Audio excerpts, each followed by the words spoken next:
Deixa eu contar uma história aqui para vocês. Na verdade, não uma história, mas uma brisa. Imagina aqui comigo, gente. Estão me ouvindo? Vocês estão comigo? Se você começar a conversar com a pessoa do seu lado, eu vou pedir para você ficar de pé. Tô brincando. Talvez, não sei. Imagina aqui comigo que hoje à noite, dia 7 de fevereiro de 2025, às 9h45, exato momento, todos nós descobrimos que quando der meia-noite, 23h59, todos nós aqui vamos morrer. Imagina isso.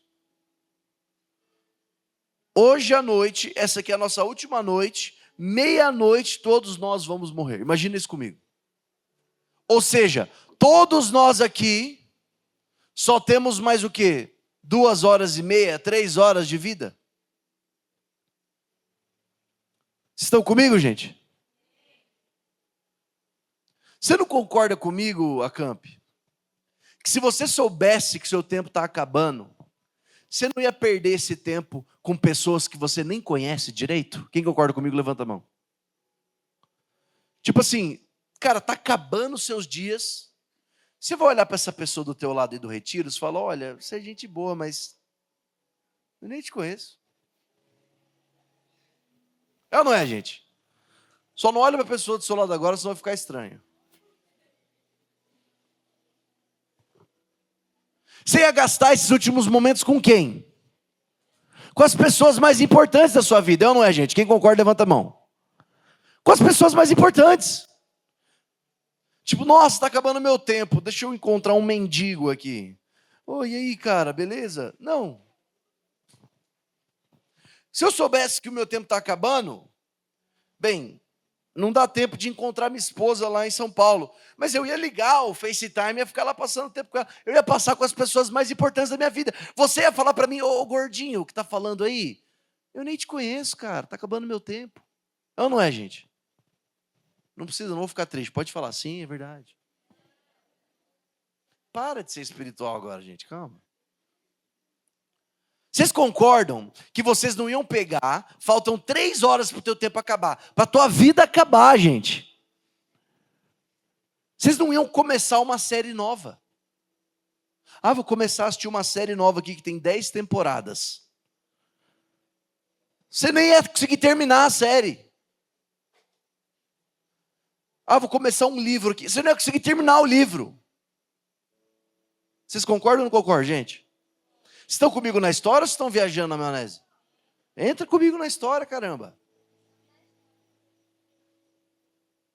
Você não concorda que se a tua vida estivesse acabando, você não ia abrir uma live? E aí, galera, beleza? Está acabando meu tempo. Vamos ver como é que eu vou morrer. Dá like aqui. Ou seja, do mesmo jeito que você ia gastar os seus últimos minutos aqui na terra preciosos com as pessoas mais importantes, você ia gastar fazendo o quê? As coisas mais importantes. Quem concorda? Você não ia ficar falando bobeira. Você não ia ficar fofocando. Você ia falar as coisas mais importantes. Sabe num filme, quando o cara vai morrer, o cara aponta a arma para ele assim, ó, e ele fala assim, quais são as suas últimas palavras? Quem já viu uma coisa assim? Levanta a mão. Sabe? Quais são as suas últimas palavras? Sabe por que tem isso? Porque as últimas palavras são as mais importantes. Porque são aquelas que você guardou para o final. O cara não ia estar lá esperando a arma apontada na cara dele e ele ia falar uma coisa nada a ver, assim, pão com cebola.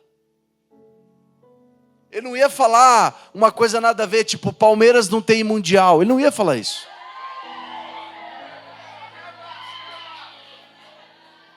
Isso não tem nada a ver.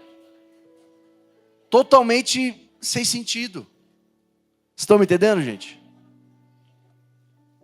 Agora, se eu te falasse, olha aqui para mim. E se eu te falasse que existe um homem que sabia que o tempo dele estava acabando?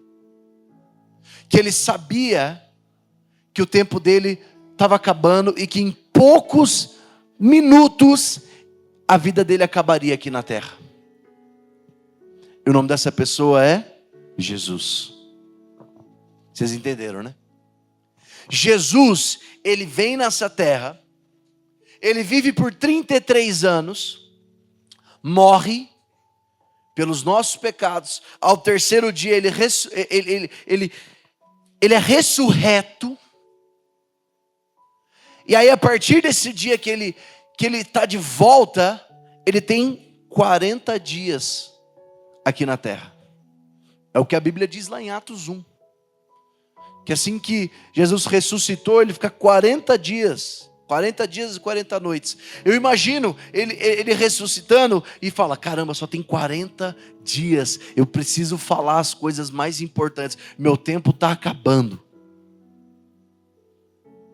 E aí eu imagino, literalmente, os últimos 40 minutos de Jesus. Não só imagino, como eu já li sobre isso. E você tem aí na sua Bíblia. Atos capítulo 1, Marcos capítulo 16 e Mateus capítulo 18. Esses 3 capítulos, eles falam sobre as últimas palavras de Jesus, as mais importantes. Ai, namorado, mas isso é heresia, porque todas as palavras de Jesus são importantes. É verdade, todas são importantes. Porém, existe um porquê ele esperou os últimos momentos dele para ele poder falar o que ele falou. Estão me entendendo, gente? Agora, ele não só espera o último momento para falar as coisas mais importantes, mas ele junta as pessoas mais importantes para ele falar. E quem são as últimas pessoas que Jesus fala? Quem? Os discípulos. Quem aqui é discípulo de Jesus? Levanta a mão. Então, as últimas palavras de Jesus são para você. E sabe quais são as últimas palavras de Jesus? Você sabe? As últimas palavras de Jesus são: ide por todo o mundo e pregue o evangelho a toda criatura. Ide e faça discípulo de nações. Fique em Jerusalém até que recebesse o poder dos altos, o batismo com o Espírito Santo, para se tornar minha testemunha em Judeia, Samaria e até os confins da terra. Essas últimas palavras são para vocês.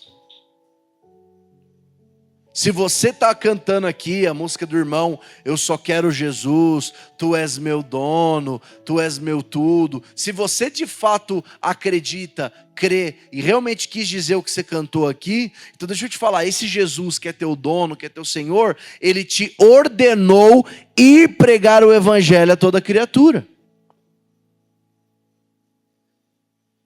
Se você abrir a sua Bíblia em Mateus 28, você vai ver o tema. Tem umas Bíblias que tem temas, né, na parte. Vai estar escrito a grande comissão. Não é a grande sugestão. Não é tipo Jesus falou assim: olha, querida, assim, não quero te atrapalhar, tá? Mas se você quiser, você prega o evangelho. Não! Ele falou: vai e prega o evangelho. Você assustou, né? Você pensou que eu estava falando para você parar de ficar assim, né? Estão entendendo, gente? Eu vou descer e andar no meio de vocês. Pode, produção. Ele não ficou tipo: ai, se você quiser, você prega. Não. A minha pergunta para vocês é o seguinte, gente: vocês estão pregando evangelho? Não. Ou para vocês, viver com Jesus é ir na igreja só? É só bater um ponto lá. Opa, fui no culto essa semana. Ai, já fui no culto 3 vezes esse mês. Eu vou faltar um dominguinho. Você não faz isso, né?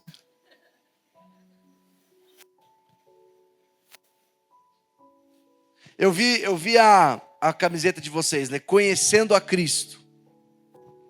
E deixa eu te falar, quanto mais você conhecer a Cristo, mais esse desejo precisa estar ardendo no seu coração, Acamp, de pregar o evangelho. Por quê? Porque Jesus é a coisa mais maravilhosa do mundo. E quando nós conhecemos a coisa mais maravilhosa do mundo, mano, não desvia o olhar. A gente quer contar para todo mundo. Namorato, eu entendi. Eu tenho que pregar o evangelho, mas sabe o que é? É muito difícil. É muito difícil pregar o evangelho. É muito difícil falar de Jesus para meus amigos na escola. Parece que eles não querem me ouvir. É muito difícil. Deixa eu te falar uma coisa. Tem um pregador francês muito conhecido. O nome dele é Charles Spurgeon. E ele tem uma frase assim, ó: todo cristão, ou ele é um missionário, ou ele é um impostor. Toma essa. Aonde que você se encaixa? Não tem nada mais. Tem a terceira opção. Não tem.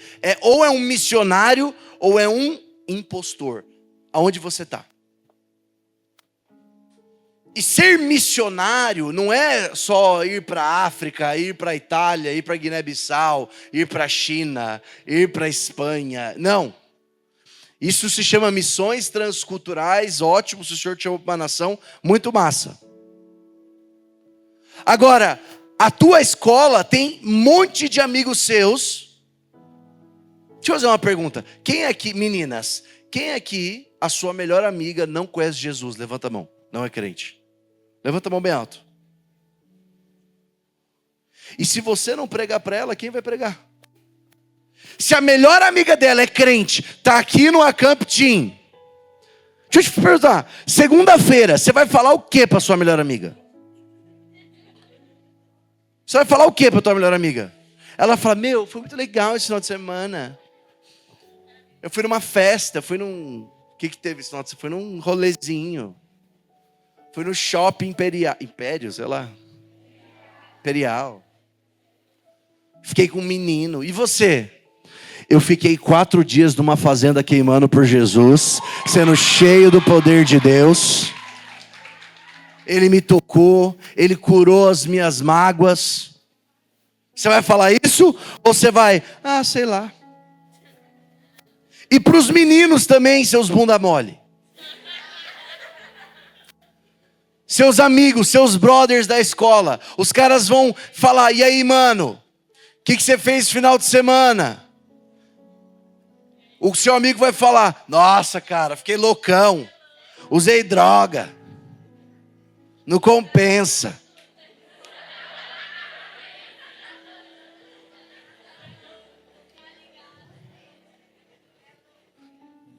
Você vai responder o quê? Cara, eu fui amado por um Deus que me transformou, tirou toda a dor aqui de dentro. E eu não preciso, cara, ficar tendo que usar droga. Eu não preciso, cara, ficar trocando ideia com várias 5, 10, 20 meninas ao mesmo tempo. Porque eu fui comprado por um alto preço. Você precisa pregar o evangelho, cara. Não, mas é que eu tô aprendendo ainda. Segura aqui, calma aí, gente. Eu tô aprendendo ainda a ser crente. Eu não li a Bíblia inteira ainda. Deixa eu te falar uma coisa, cara. Leia a Bíblia inteira, cresça no evangelho. Mas você sabia que os 2 primeiros missionários que a Bíblia conta a história, eles começaram a pregar para toda a cidade depois de literalmente minutos de encontrar Jesus? Jesus, ele cruza um mar inteiro para encontrar um endemoniado, cheio de demônio. Ele fala: qual é o seu nome? São muitos, é uma legião. Esse cara está cheio de demônio. Jesus expulsa todos os demônios daquele gadareno e ele vai embora. E o gadareno fala: não, deixei com você. Eu quero... Não. Sabe o que você vai fazer? Você vai dar meia volta e você vai pregar para todas essas 10 cidades. Ele prega para uma região chamada Decápolis, que são 10 cidades. E ele se torna um missionário e começa a ganhar muita gente para Jesus, apenas contando aquilo que Jesus fez nele. Só que é por isso que você não prega. Porque vocês não têm o que contar daquilo que Jesus fez por você.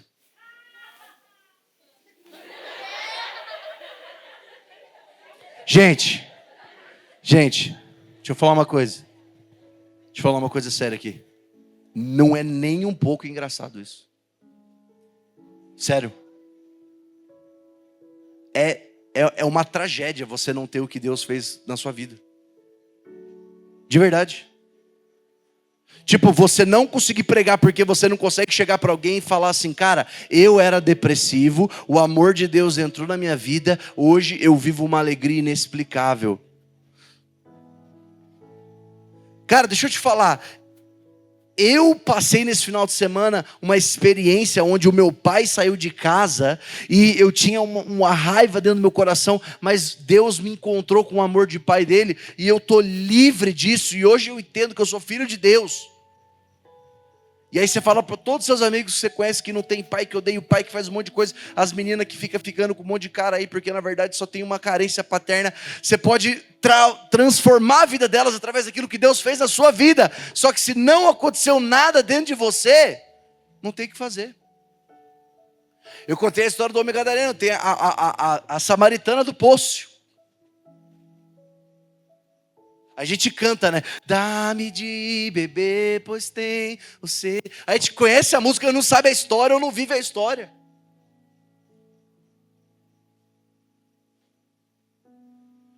Jesus encontra aquela samaritana.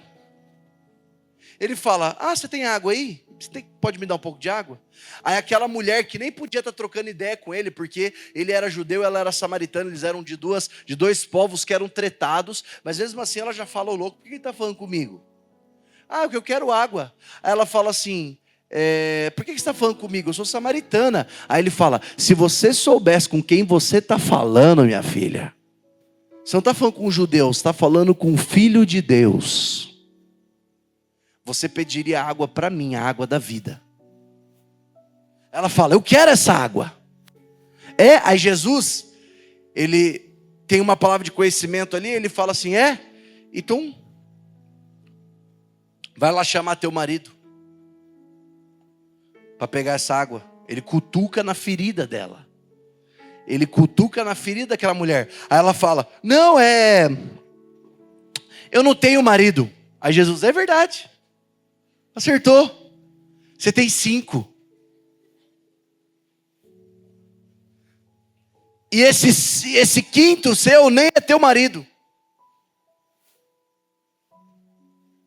Sabe o que é doido? Aquela mulher, ela estava buscando em vários maridos aquilo que ela só conseguiria achar em Jesus. Do nada um gato apareceu aqui. Maravilhoso. Sabe, essa tua amiga que já teve 13 namorados, vocês conhecem. Aquele seu amigo que já teve 13 namoradas.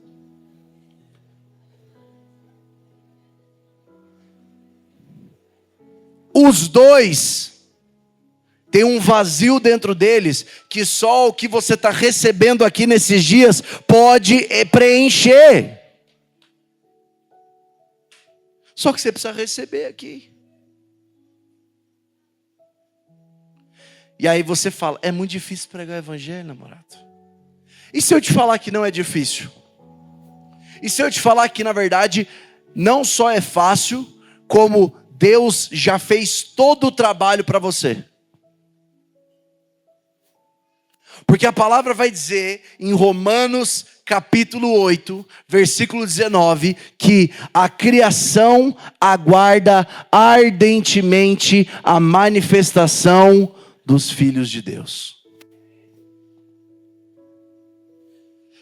Todas as suas melhores amigas, todos os seus melhores amigos, todo mundo da tua escola, todos eles estão aguardando ardentemente, desesperadamente, você pregar para eles. Mesmo o mais ateu do mundo: eu odeio Deus, Deus não existe, Deus é uma loucura. Esse cara está doidinho para ouvir sobre Jesus. Mas ele não está esperando a manifestação dos batistas, não está esperando a manifestação dos presbiterianos, não estão esperando a manifestação dos pentecostais, dos neopentecostais, dos carismáticos, da nova aliança, não. Todos estão aguardando a manifestação dos filhos de Deus.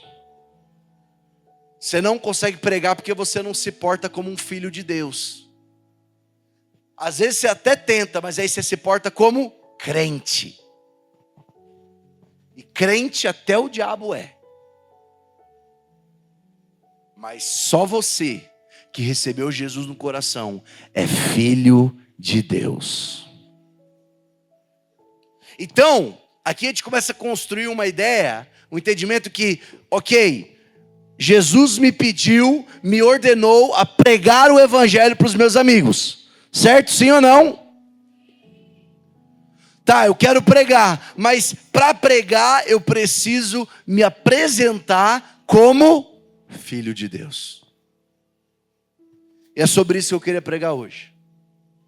Sobre como nós podemos nos manifestar como filhos de Deus. E talvez isso é difícil para vocês. Talvez você não teve pai. Talvez teu pai separou da tua mãe, saiu de casa, você nem conhece teu pai. Ou você até conhece, mas deixa eu te falar, seu pai pode ter sido um paizão, um baita pai. Ele não é um pai perfeito. E a limitação da paternidade aqui terrena deixa de alguma forma nosso coração precisando da paternidade perfeita de Deus. Só dá para ser filho se eu souber que eu sou filho de um pai. Eu acabei de ter meu filho tem 2 meses e 10 dias. E eu amo ele mais do que tudo.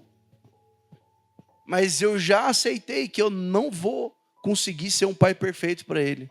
Então por isso que a coisa que eu mais tenho que conseguir fazer o meu filho aprender é ele conseguir encontrar a Deus através de Jesus, conhecendo Jesus, porque aquele que conhece a Jesus conhece o Pai. Posso pregar, gente? Sim ou não?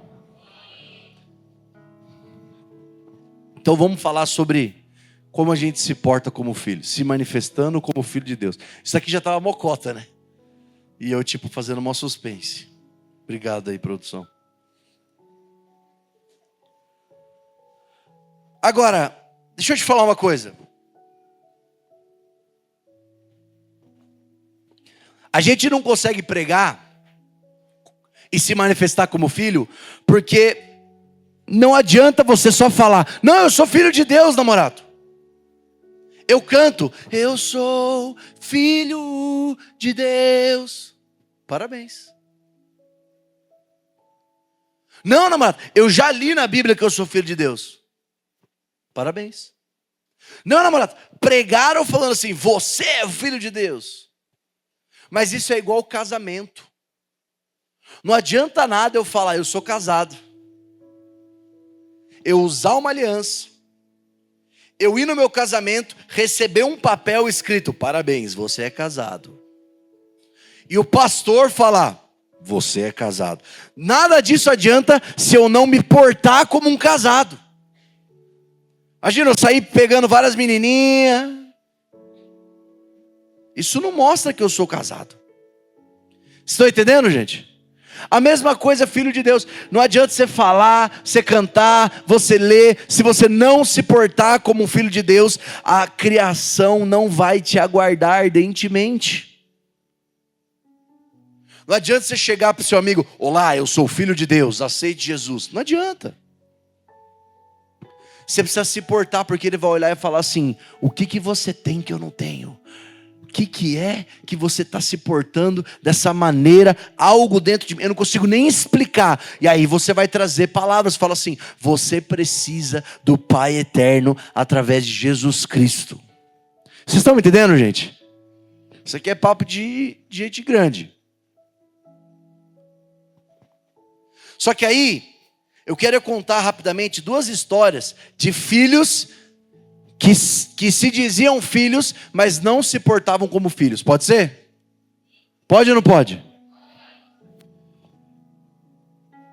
Não precisa nem abrir, só anota aí. Lucas capítulo 15, versículo 25 diz assim, enquanto isso, o filho mais velho trabalhava no campo, na volta para casa ouviu música e dança, e perguntou a um dos seus servos o que estava acontecendo. O servo respondeu: seu irmão voltou, seu pai matou o novilho gordo, pois ele voltou são e salvo. O irmão mais velho irou-se e não quis entrar. O pai saiu e insistiu com o filho, mas ele respondeu: todos esses anos tenho trabalhado como um escravo. Repete comigo: escravo para o Senhor, e nunca me recusei a obedecer às suas ordens, e o Senhor nunca me deu nem mesmo um cabrito para festejar com meus amigos. Mas esse teu filho aí volta depois de desperdiçar o teu dinheiro com prostitutas, e o Senhor comemora matando um novilho?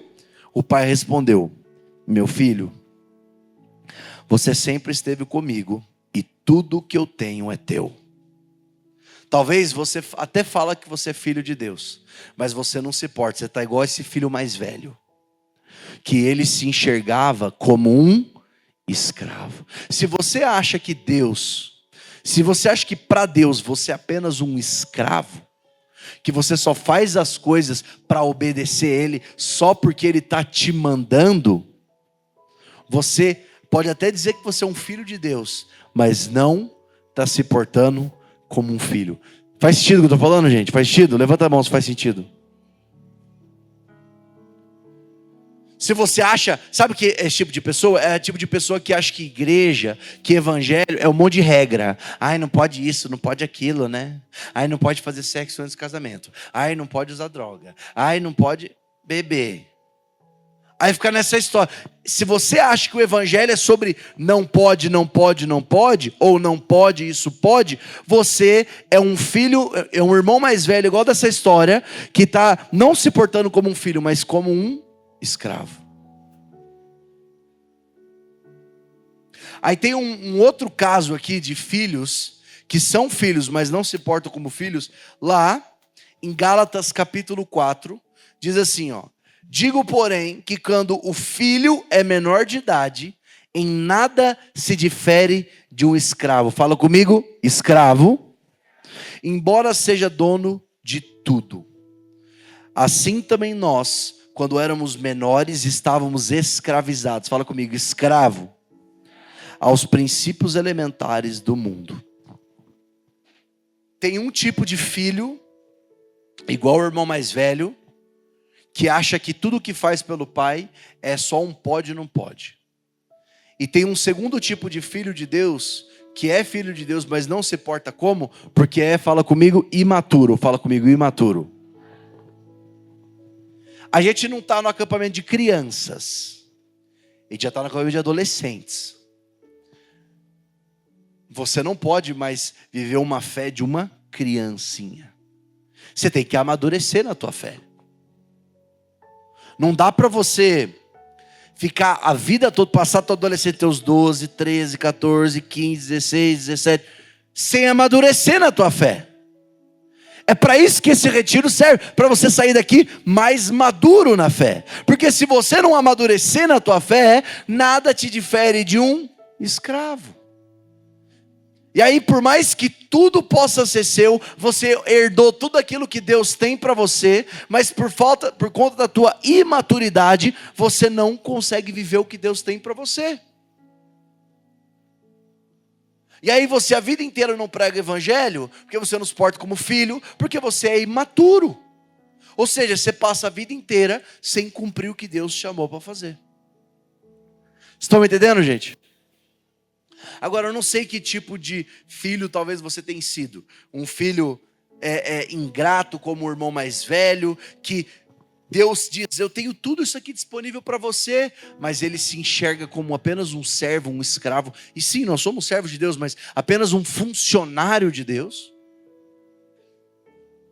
Sabe quem é ser funcionário de Deus? É o cara que acha que faz as coisas para Deus poder perdoar ele. Tipo: ai Deus, se eu for então no acamp, você me perdoa, hein? É o tipo de pessoa que fala: nossa, eu estou muito zoado, preciso ir para a igreja pedir perdão nos meus pecados. O cara acha que com Deus é isso, é igual um patrão. Ai, preciso fazer uma hora extra. Estão entendendo, gente? E por fim, eu vou falar rapidamente. Então, namorado, como que você me falaria como que eu vou me portar como um filho de Deus? Abre comigo aí em Romanos, capítulo 8, versículo 14. Abre aí, rapidinho.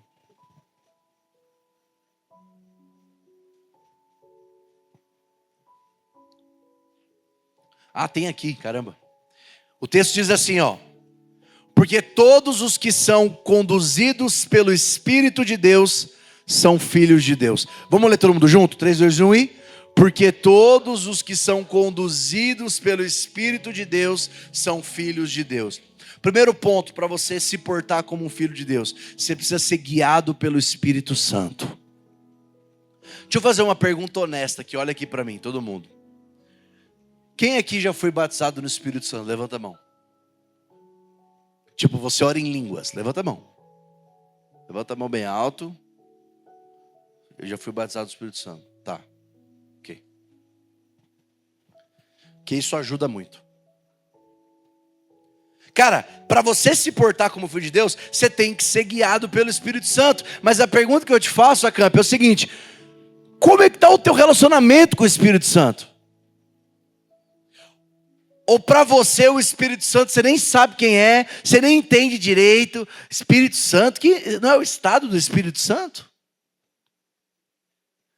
Você não sabe que o Espírito Santo é aquele que ressuscitou Jesus dos mortos. Você não sabe que quando você entregou a vida para Jesus, o Espírito Santo veio morar dentro de você. Você não sabe o que são os dons do Espírito Santo. A minha pergunta é, como é que está o teu relacionamento com o Espírito Santo? Porque sem relacionamento do Espírito Santo, você não pode ser guiado pelo Espírito Santo. Consequentemente, se portar como filho de Deus. Você chega na tua escola, ser guiado pelo quê? Pelas tuas emoções, todas podres, ou pela convicção do Espírito Santo. Porque se você é guiado pela tua emoção, cara, você se torna, sabe o quê? Um emocionado. Quem conhece um emocionado? Ih, olha lá o emocionado, olha lá. Emocionou esse daí. Nossa, calma, emocionado. Sabe essa pessoa? É você que quando não é guiado pelo Espírito Santo, você é um emocionado. Você vive apenas por aquilo que você sente. E quem vive por aquilo que você sente, essas loucuras. Você já viu gente que fala que é cavalo? Quem já viu? Ah, eu sou um cavalo. Terian, não é verdade? Terian. Coisa mais maluca da geração de vocês. Terian. Essa galera que acha que é gato, que fica andando de quatro. Por que eles acham? Porque eles falam, eu me sinto como um gato. Ei, olha aqui pra mim, não precisa ficar falando de Terian. Depois troca ideia. Segura aí, galera. O cara, ele fala que ele é um gato por quê? Porque ele fala, eu me sinto como um gato. Cala a boca. Você não é o que você sente. Sabe por quê? Porque um abusador de criança, ele sente amor por uma criança. Ai, tadinho. É a mesma coisa, é do diabo igual. O cara que abusa de uma criança, ele fala, ai, mas eu sinto amor por essa criança. Então só porque eu sinto eu posso fazer? Não. Esse Terian todo aí, sabe o que eles vão começar a fazer? Eles vão começar a fazer zoofilia. Eles vão começar a ter relação sexual com um animal, velho. Com um cavalo, com um gato, com um cachorro. Com a coisa mais nojenta, bestial. E aí é literalmente o que está escrito em Romanos capítulo 1. Que o homem abandonou a Deus e ele quis começar a se relacionar com animais. Por quê? Porque quando a gente vive por aquilo que a gente sente, nós nos tornamos animais. E somente em Jesus nós saímos de sermos animais e nos tornamos filhos de Deus. Tem duas categorias, né? Você conhece: criatura ou criação, filho de Deus.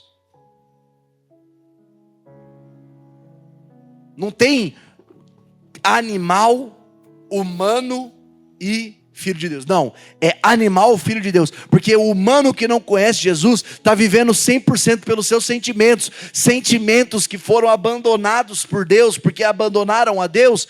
E aí eles começam a ir para essa loucura, gente. E aí é gente que fala que é menino, que é menina, que não sei o quê, que todo dia eu sou uma gosma, eu sou fluido. Por quê? Porque eu vivo por aquilo que eu sinto, mas para ser filho de Deus tem que viver guiado pelo Espírito Santo. Não dá para viver pelo que sente, gente. Um assassino, ele sente prazer em matar alguém, então ele está certo, não é porque ele sente. Não. A única coisa que difere é que criaram uma lei que você não pode matar alguém. Mas se você vai nessa mesma pira de, porque ele sente, tadinho dele, porque ele sente. Você sabe que eles já estão tratando pedófilos, não mais como criminosos, mas como doentes mentais. E aí, daqui a pouco, o cara vai abusar uma pessoa. Não, mas não pode prender ele. Tadinho dele, ele tem um problema. E aí, daqui a pouco mas qual é o problema de ter esse problema? E daqui a pouco a gente está normalizando se relacionar sexualmente com uma criança. Vocês estão falando misericórdia, mas vocês vivem muito pelo que vocês sentem. Sabe por quê? Porque aqui vai ser irado, esses dias são fortes, a presença de Deus. Aí chega a segunda-feira, você sente um desânimo de queimar por Jesus. Aí você já não queima. Cara, queimar por Jesus não é quando eu sinto, é quando eu decido queimar por Jesus. Que eu sou guiado. Então, namorado, eu quero me portar como filho de Deus. Ponto número 1. Seja guiado pelo Espírito Santo. Seja guiado pela sua convicção e não pela sua emoção. Posso continuar? O texto continua assim no versículo 15. Tem aqui?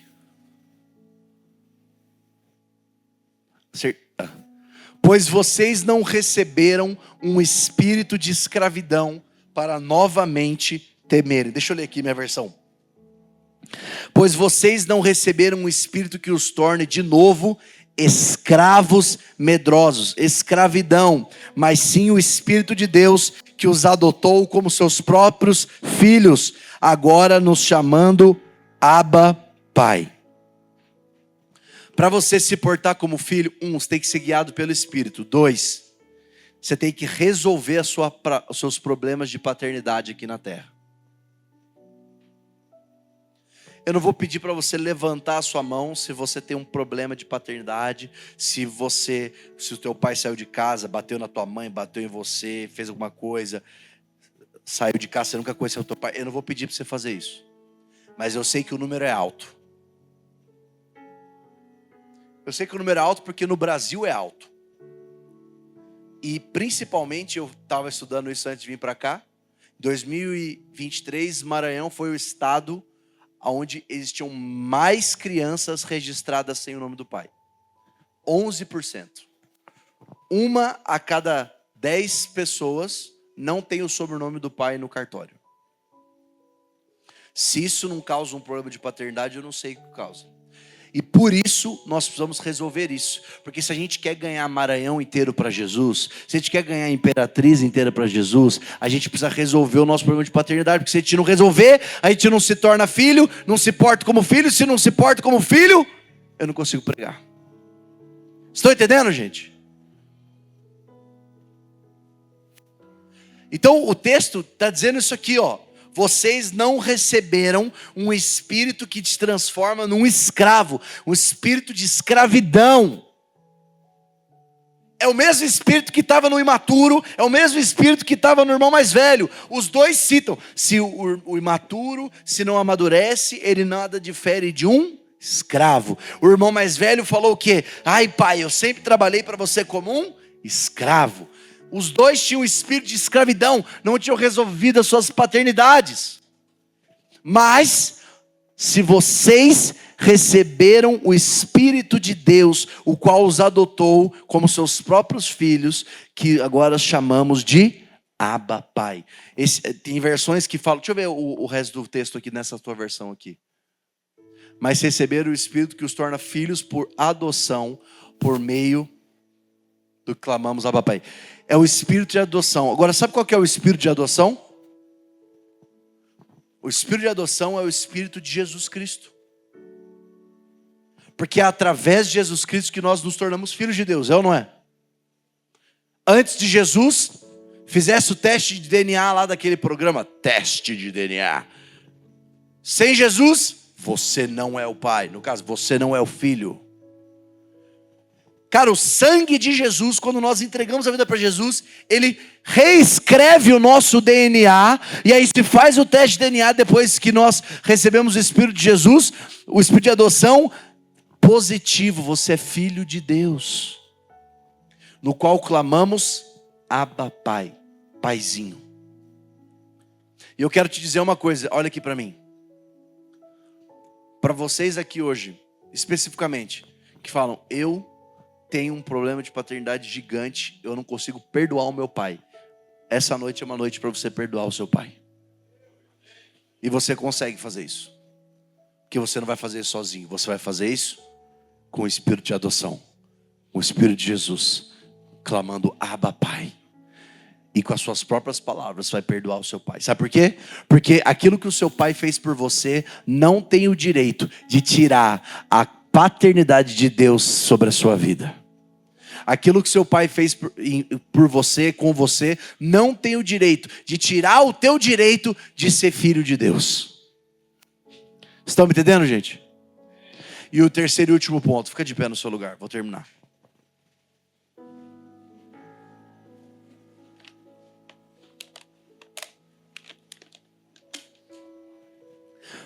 Olha aqui para mim, olha aqui para mim. Estou terminando já. O terceiro e último ponto, versículo 17 e 18, diz assim, ó. Se somos filhos, então somos herdeiros de Deus. Portanto, co-herdeiros com Cristo. Se de fato participamos do seu sofrimento, participaremos também da sua glória. Só o versículo 17. Primeiro ponto, para se portar como filho, seja guiado pelo Espírito Santo. Segundo ponto, resolva a sua paternidade terrena. Terceiro ponto, se porte como um herdeiro, como um príncipe, como uma princesa. E agora, o que eu estou falando não é sobre uma princesa. Eu estou falando de alguém que representa o Rei dos Reis. Você está ligado que o príncipe, ele tinha um papel político. Ele não era um bonitinho lá que encontrava a princesa, não sei o que, nada a ver. Isso aí Hollywood te ensinou. O príncipe, ele tinha um papel de representante. Fala comigo, embaixador. O príncipe tinha um papel de embaixador. Apocalipse 1 vai dizer que através do sangue de Jesus nós nos tornamos príncipes e sacerdotes, embaixadores do reino de Deus. Antigamente, o rei estava aqui no castelo dele. Eu vou cair aqui. Ele estava aqui no castelo dele e ele mandava o príncipe lá para o outro reino para representar o rei. E quando ele chegava, ele botava o pé no chão e falava, ó, seguinte, o rei XYZ chegou. O reino XYZ chegou. Por quê? Porque eu represento o reino. Estão entendendo, gente? Para se portar como filho, não é só ser guiado, não é só resolver a paternidade, mas é entender que quando você pisar na tua escola, segunda-feira, naquele lugar, ali você está representando Deus. Você não está representando mais nada além de Deus. E isso precisa gerar alguma coisa em você, cara. Porque quando você fala que você é crente, que aí você posta um versículo no seu Twitter, ninguém usa Twitter aqui, enfim, no seu TikTok, no teu Instagram, no teu Stories, você postou que você estava aqui, Deus é bom, mas você chega na escola e você pega uma menina, você fica com um cara, é isso que você está representando. Você fala que Deus, que isso é normal. Tudo que você faz na sua escola, você está representando Deus quando você se diz filho de Deus. Estão entendendo, gente? Quando você pisa como embaixador num lugar, aquele lugar onde você está, você torna aquele lugar que você está representando. Então, por exemplo, lá em São Paulo, tem um lugar chamado Embaixada dos Estados Unidos. Quando você quer tirar teu visto para ir para os Estados Unidos, você tem que ir lá. E sabe o que é interessante? Que lá na Embaixada dos Estados Unidos não é o Brasil. Lá é os Estados Unidos, é uma terra dos Estados Unidos no Brasil. O que significa?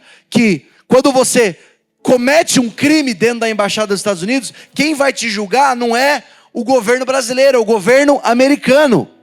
Por quê? Porque o embaixador fica na embaixada e ele transforma aquele lugar como um lugar oficial. Você, como embaixador, precisa transformar a tua escola como um lugar oficial do reino de Deus.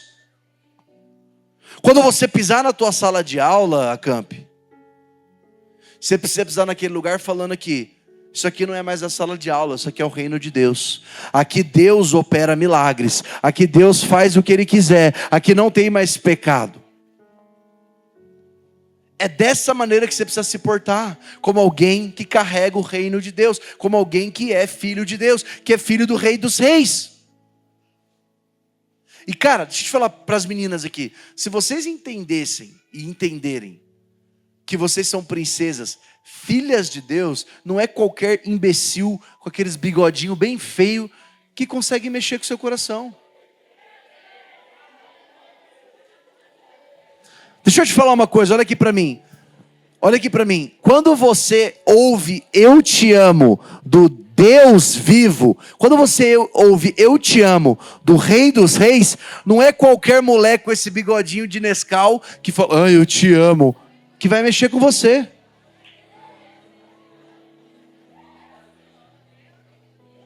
Estão entendendo, gente? Vamos finalizar. A banda pode voltar se quiser.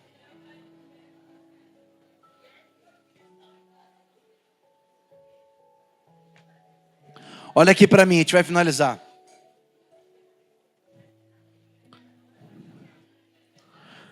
Depois vocês tiram os bigodes, meninos. Tudo bem, calma.